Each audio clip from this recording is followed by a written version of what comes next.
In the name of Almighty Allah, the entirely merciful and especially merciful, welcome back, dear students, to the beginning part of sequence of project reports and sentence and paragraph. So we will study this today, inshallah. In previous class, we discussed about declaration or approval form. So let's get started. So the next thing we have, which is optional, is dedication.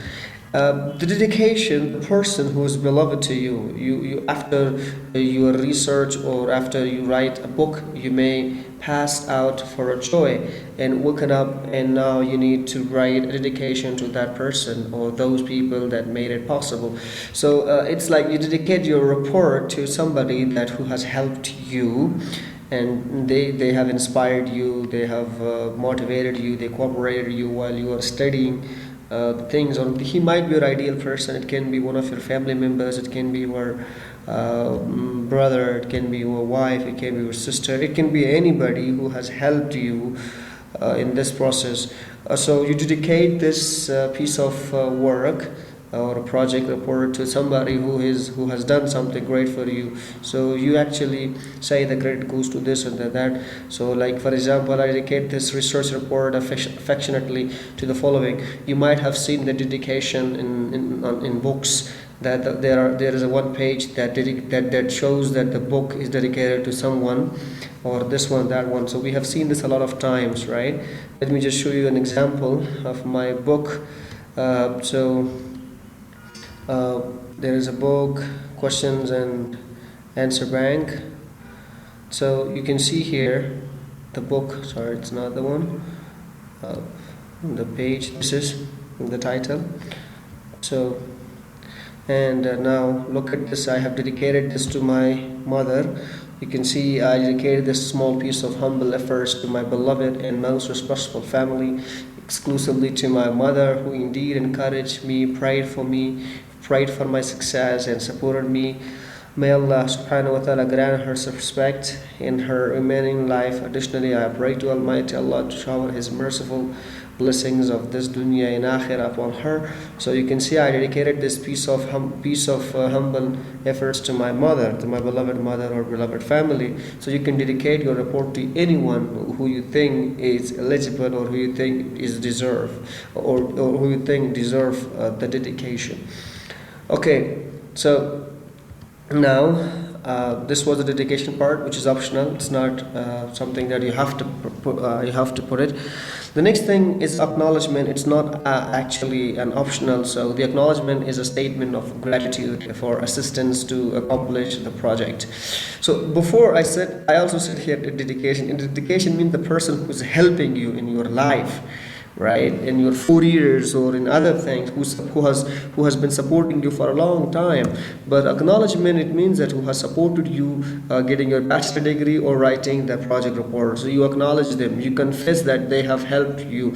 It's a statement in which you express your gratitude to a person who has helped you, or who has done something great for you while you were writing the project, who has helped you writing during the project writing. So that's why it's different. Here, it's the person who supports you, right, throughout your life. But the next one is actually the acknowledgement is you just write the person, you make a statement to those who has offered their assistance while you are accomplishing the project. It may mention the names of the people the project members want to thank for their support in the project, usually parents, friends, instructors. So it's like a thank you note. It's like you thank them that they have done for you, or they have done for you. You are thankful for their kind gestures or their assistance. So it can be your parents, it can be friends, it can be instructor, it can be anybody. So acknowledgement enables you to thank all those who have helped in the carrying out the research. Remember, not dedication, carrying out the research. Carefully thought needs to be given concerning those who helped should be acknowledged. The general advice is to express your aspiration in a concise manner and to avoid strong emotive language. So you have to avoid the emotive language, emotional language here. So just advise you express you express your appreciation to the in a concise manner. So students acknowledgement is actually the acknowledgement section is usually an optional, and it gives a space for you to thank everyone who helped you in writing your project report. This might include your supervisors, as I said before, can be participants who has participated in the your report, in your research, or in any friends or family who supported you while you were writing this project report. The next thing we have is actually the following list include those people who are often acknowledged. Like most often, we acknowledge the following people. Like as I said before, it can be your supervisor, second supervisor, other academic staff in your department. So, or it can be technical support staff in your department, academic staff from the other department. So it's like most often we just acknowledge these people, and we just prefer, or we just present our gratitude to these people, other institutions like organizations or companies, past students, family, friends, anyone. Most often we can say we acknowledged these people. So in simple words, acknowledgement, you actually get the space to thank everyone who has offered their assistance. The next we have is table of contents. Table of content is a list of titles of the parts of the book or document in organized form. فهرست میگیم. A table of content is a list of the titles and parts a book or document is organized. There are two things to be discussed. The first one is a list, and the second one of organized of the content. It's a list. The first thing, the list of what? The list of contents, the things that are explained there, right? A table of contents usually here it simply contains an abbreviated form. So abbreviated form is used in table of content as a TOC, table of content is a list usually found on the page before the start of the writing work of its chapter, or section titles or brief descriptions with their convincing page number. So in table of contents, we actually have the title written briefly, and we also have the page number where we can find it. In simple words, the table of contents gives the chance to the reader to navigate through our report. So we say that in this table of content, list of all your chapters and subheadings and their page numbers are available in the table of content. So the page it also has the page number of your contents. It also gives the reader an overview of your structure and helps easily navigate the document. All parts of your project report should be included in the table of content, including the appendices, because you can generate table of contents automatically in a Word if you used heading styles. Remember that the students, it's something that which is not written manually. It shouldn't be written manually. It should be generated automatically. We have to generate the table of contents automatically. It's not generated manually. What do you mean by manually? Manually, it means you don't start writing.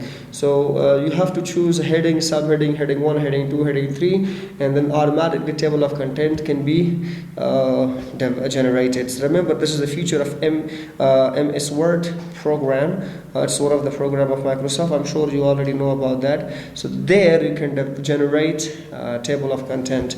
Okay, it's developed automatically, not manually. How do we develop? So you have to give headings, subheadings, heading 1, heading 2, heading 3. So this way you can generate table of content. So table of content comes at the beginning of your report. So as I said earlier, it comes at the beginning of the report because it gives the chance to the reader to look at your topics which are going to be discussed, or which topic has been discussed. Contains a list of all chapters and sections and, if applicable, subsections. So it sometimes contain the applicable subsections, like we say subtopics, subheadings, but most often it contains the headings and sections where a person can easily find out the content or the chapter.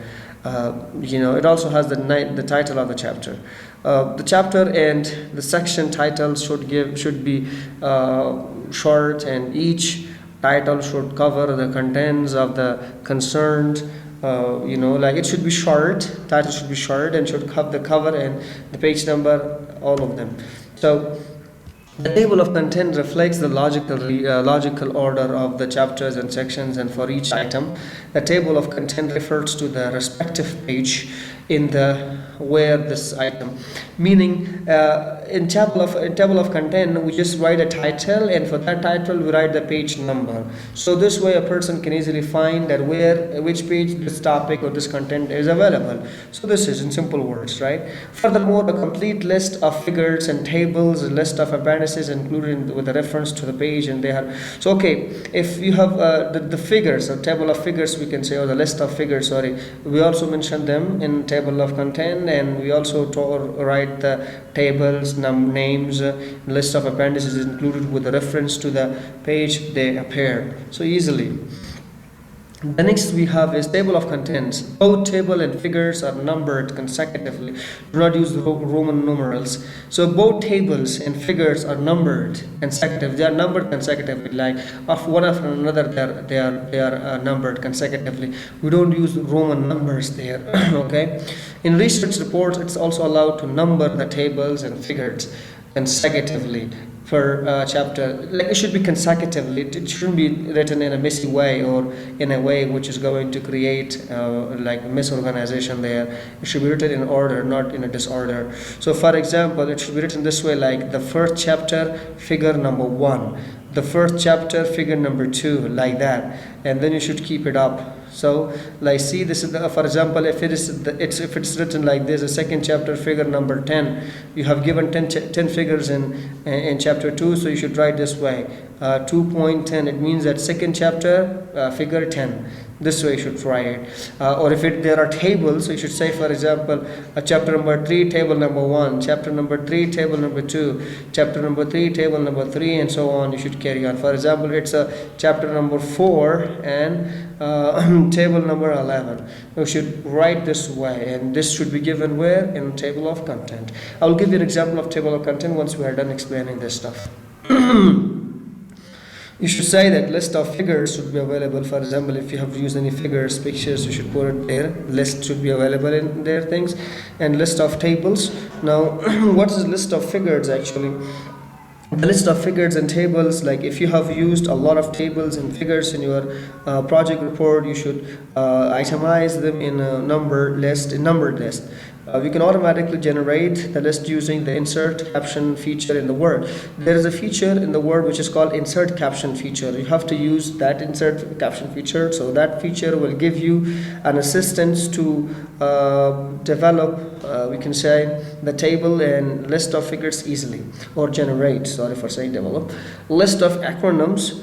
Now, what is list of acronyms actually? If you have used a lot of abbreviations in your project report, you can include them in there. You can include them there so that the reader can easily look up their meanings. You might have used some of the acronyms or abbreviations that the reader cannot understand. So you have to you should mention the number where the acronym or abbreviation is fully explained. This way you will offer an assistance to the reader to fully understand your report, or we can say the acronym that you have used. So before coming to the introduction part, let me give you an example of let me show you a table of content.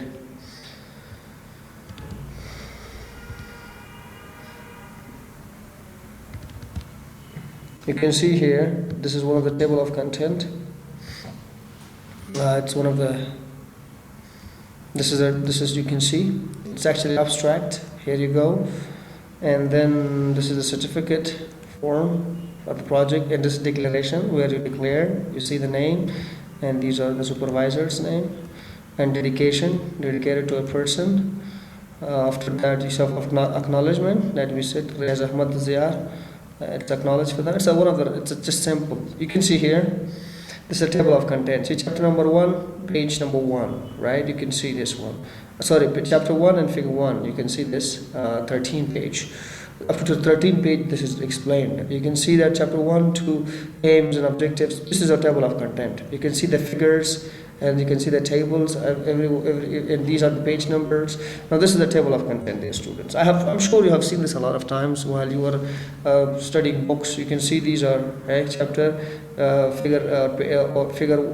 chapter 4, figure 5, or table 5. You can see this one. Okay. Now let's move on to the introduction part. What's introduction part? The introduction part actually background.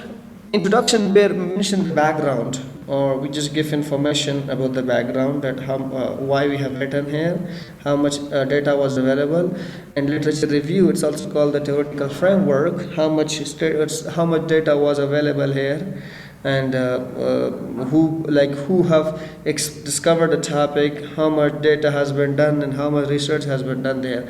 And then you suggest the project description. Describe your project. You describe your project, how you have written it. You just answer some of the WH question words, and you just see how data was collected and discussed, and how data was collected and how the data was discussed. We just make a short mention of these things in introduction, and then we give conclusion. What was the conclusion as well? Okay. So introduction, you indicate what has been studied, why it has been studied, and general items. As I said before, that you answer some of the WH questions in introduction, because this introduction attracts the reader and holds their attention and make them interested reading the reports.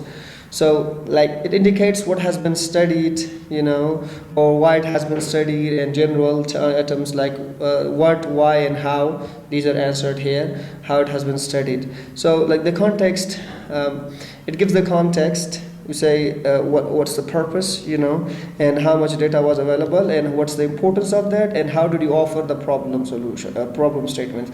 So suppose there was a problem, you should state the problem, and after the statement of the problem, you have to give that you state the problem, and then once the problem is stated, and then you give the answers, or you offer the solution, that this was the problem, and I offered the solution for this problem this way. Okay, but before you offer the solution, you have to just contextually write the purpose, the scope, what's been covered, and how much data was available, or we can say the background work, how much work was done there, and what has been studied there, and importance, why it was important. You give some reasons about the importance, and then you just state the problem, and after you state the problem, you offer the solution for it. Research question. There are some research questions that suppose you make some research questions, and then you get the research questions answered. What was the aim? This is questions, and you talk about the aim of the study. You explain the aim of the study in introduction, and then you just write some hypothesis. Like hypothesis, there were some hypotheses available, or you make some hypotheses which are going to be solved inshallah in the future, or solved by you, which are some of them are solved by you or can be solved by other people in the future. So this is what you just say, hypothesis. Hypothesis actually is a proposed.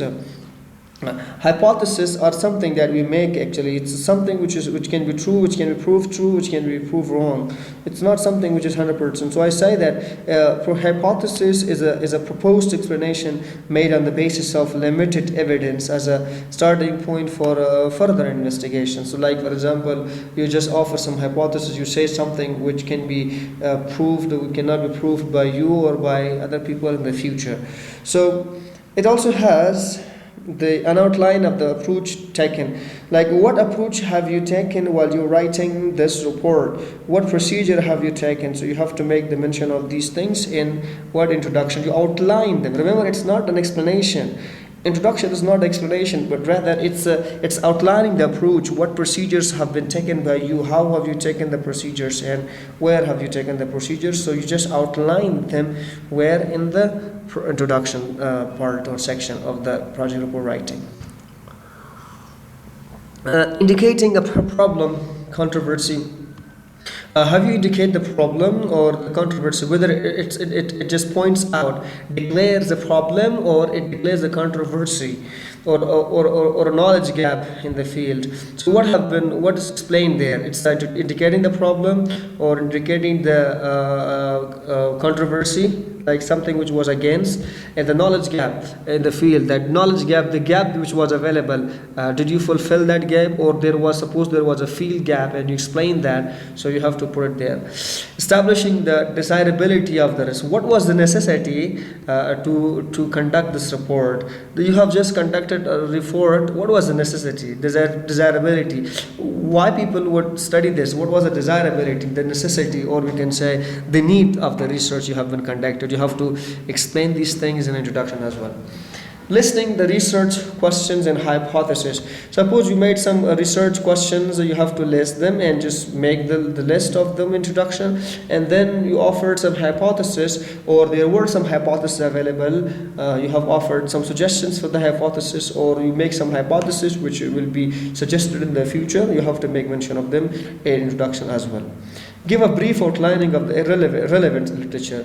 Suppose the literature, the study was available. The study has been done by other people and that was available. But there was some knowledge gap, there was some gap, and you have to mention that as well in how you outline them. Just state them there. You can see here, introduction should contain the following three parts. The first part, as I said earlier, that in this part you have to make clear what has been, what's the context. You should just say what's the context. I said before the purpose of the context. Ideally, you should give an idea of the state of the art of the field. You can read this by yourself as also students. The problem, the statement of the problem, and then offer the proposed solutions.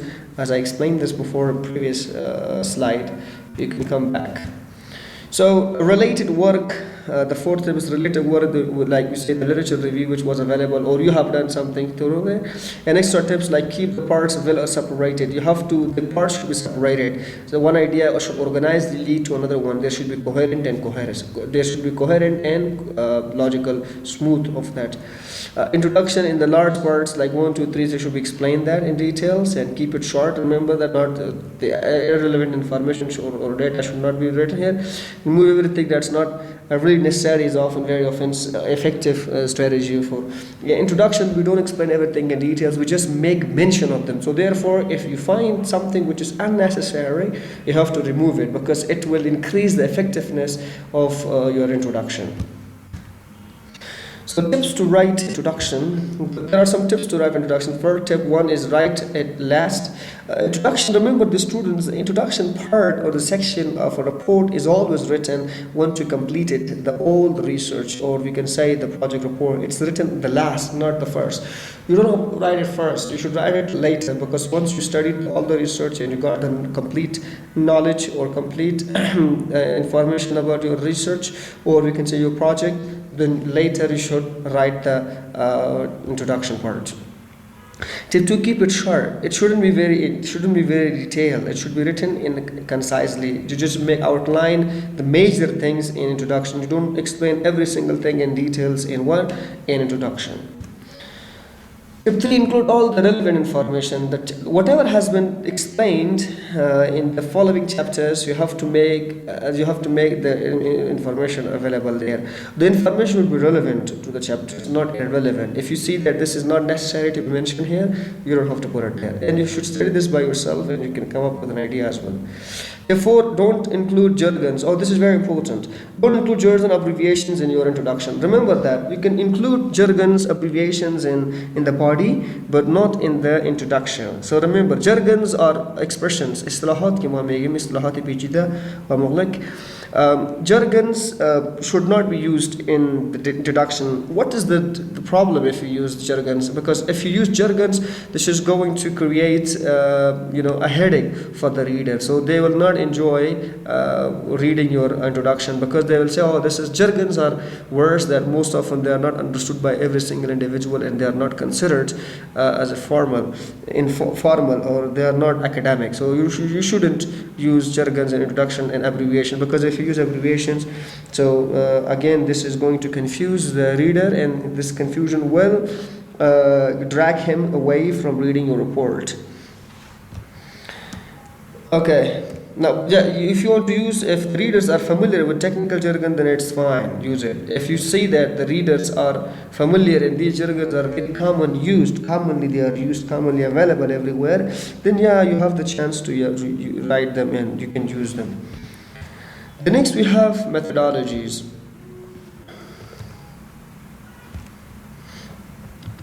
The next we have methodologies. Just let me see. Okay.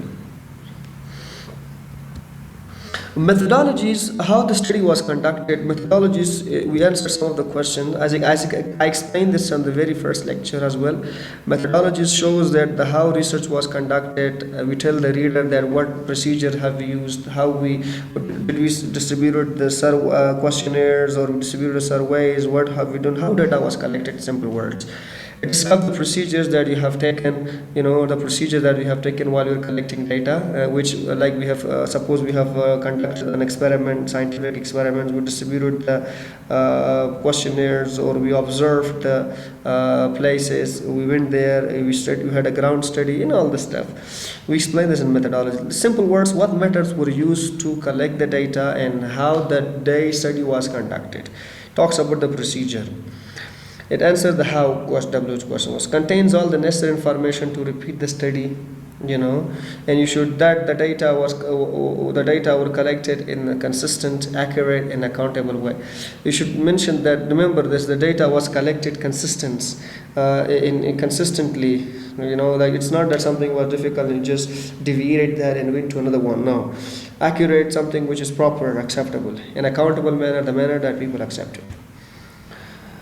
What's the result now? One thing I would like to mention here is that in research, actually, there in method, we just ask about the procedures, how we collect it. So we say that the methodology chapters or section describes how you conducted your research, as I said before, and allowing your reader to assess in validity. So you should generally include the following while you are writing research. The first thing you should say is overall approach and type of research.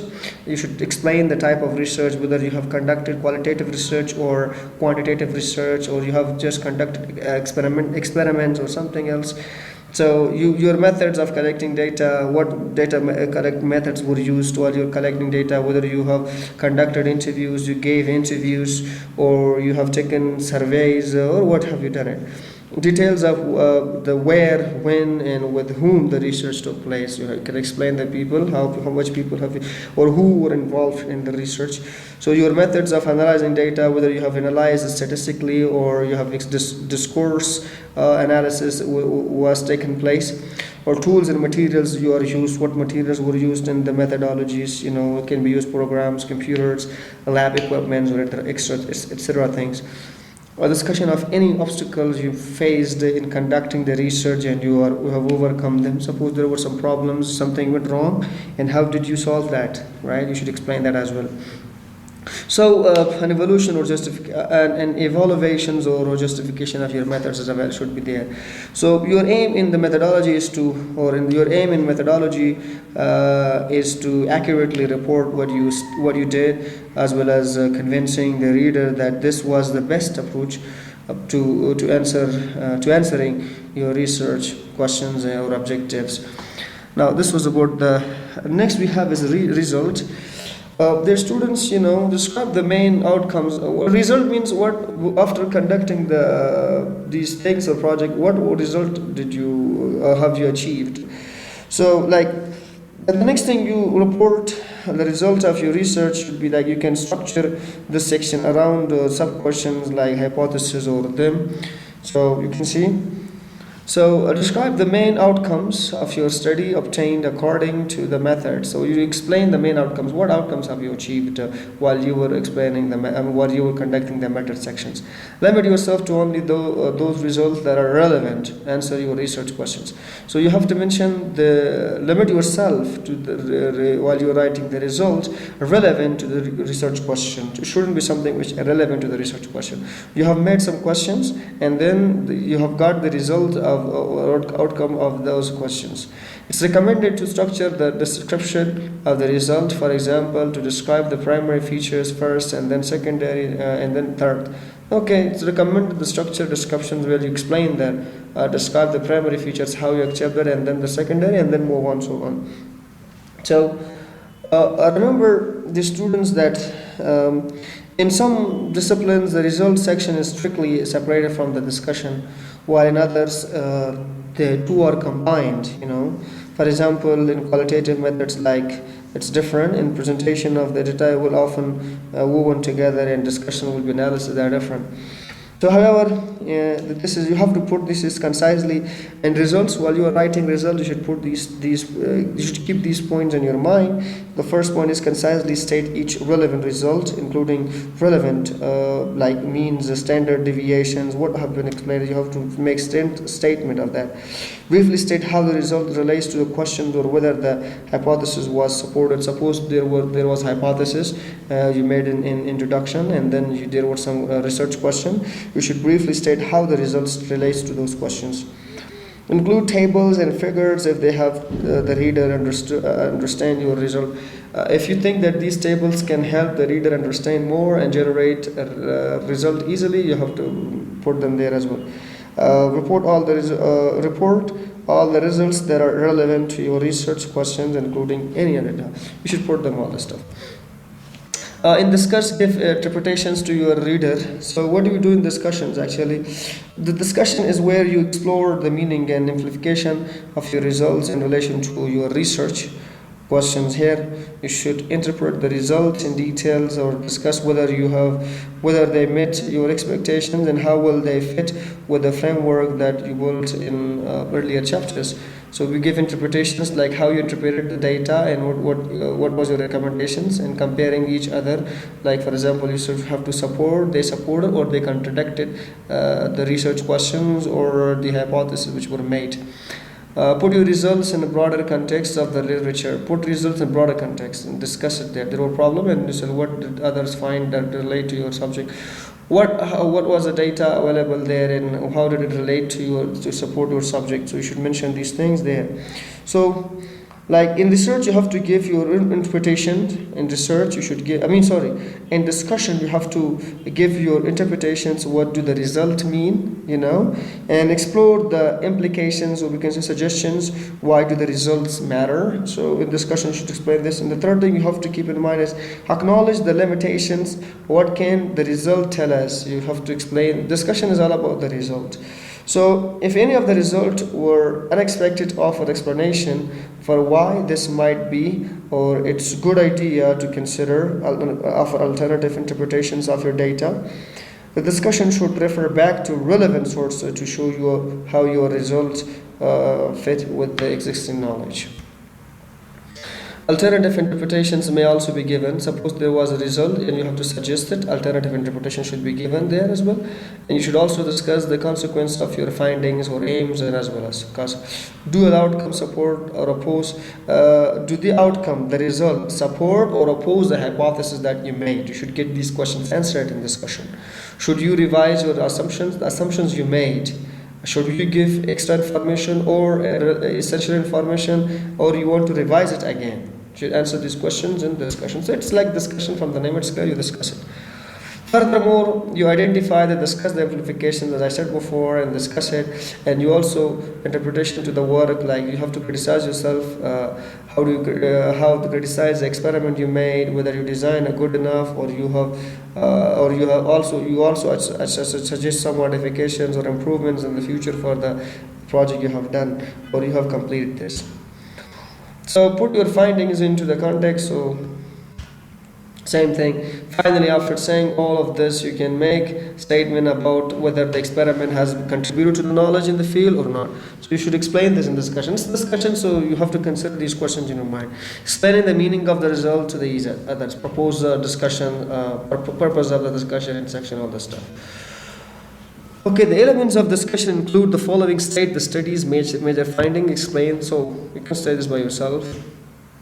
And that's the end of the chapter. Dear students, if you have any question, I didn't explain these things. You should study this by yourself. In case you didn't understand, you can ask me. I'll get your questions answered. Stay safe, dear students. May Allah subhanahu wa ta'ala protect you all.